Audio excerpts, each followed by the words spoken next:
Hi, I'm David Templeton. Welcome to a Strings Guide video presentation about building an artistically and commercially successful chamber ensemble. I'm joined today by the members of the Del Sol Quartet, violinist Kate Stenberg and Rick Shinozaki, violist Charlton Lee, and cellist Catherine Bates Williams.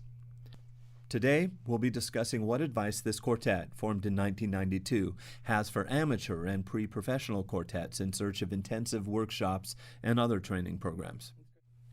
Now I'd like to talk about what advice you have based on your experiences for amateur and pre-professional quartets who are in search of intensive workshops or training programs. What's your experience with those kind of programs? Gosh, they were some of the most amazing experiences I had in my youth.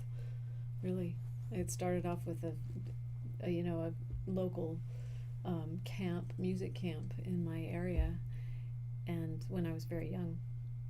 But that just made me want to go away to all kinds of summer camps later on in college. I went to the Academy of the West in Santa Barbara, and then I later went to Tanglewood, which I think Catherine went there too. And gosh, there were some in Idaho and Banff. I think these are the most wonderful opportunities for musicians and artists alike to meet and talk about what they're doing and share their passion. And great performance opportunities, lots of new music to learn, composers to meet. I met a ton of composers in my summer music festivals. So those were some of the most memorable experiences for me. I guess you're talking a little bit more about the pre-professional types of festivals. Attending those Banff and stuff. I'm probably the one in the group that has the most amateur experience, since I wasn't on a music track in college. And during that time, I think if you're in universities, a lot of, especially larger universities, have music programs where you can take classes. Possibly even chamber music classes, and be set up with other people to play with. You can always just go and find people and play with, and there's usually all kinds of networks there.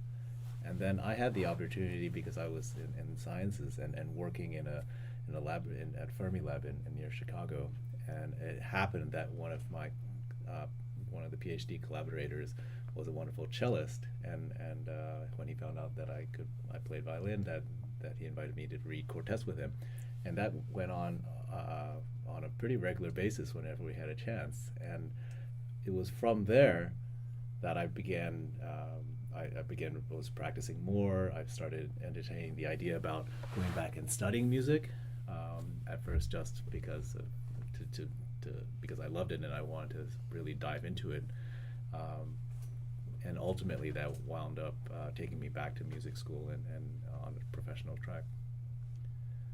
So there's all kinds of networks here in the Bay Area. There's Chamber Musicians of Northern California, which is a large network for amateur chamber musicians, and they will often have workshops where they bring in professionals like us, and we'll coach them all day and give a short concert at the end.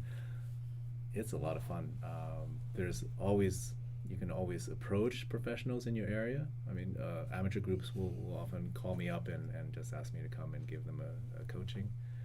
And I think that is another valuable way to take your playing to another level when you're not in music school and you're just playing as a hobby.